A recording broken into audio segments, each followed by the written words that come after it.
திருவண்ணாமலையில் மொப்பட்டில் சென்று கொண்டிருந்த ஆயுதப்படை பெண் காவலர் கலையரசியிடம் நகையை பறித்துவிட்டு டூவீலரில் தப்பிச் சென்ற இளைஞர்கள் 2 பேர் கைது செய்யப்பட்டனர். பிரியாணி கடை ஊழியரான ஷேக் ஹனீப், ஷெரீப் ஆகியோர் விழுப்புரம் மற்றும் கள்ளக்குறிச்சி மாவட்டங்களிலும் வழிப்பறியில் ஈடுபட்டதாகவும் அவர்களிடம் இருந்து 5 சவரன் நகை மற்றும் டூவீலர் பறிமுதல் செய்யப்பட்டதாகவும் போலீசார் தெரிவித்தனர்.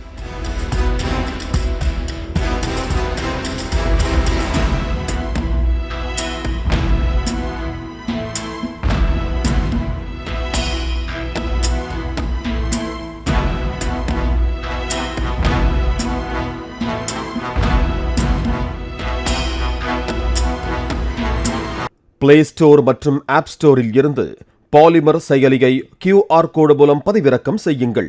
செய்திகளை உடனுக்குடன் பெறுங்கள்.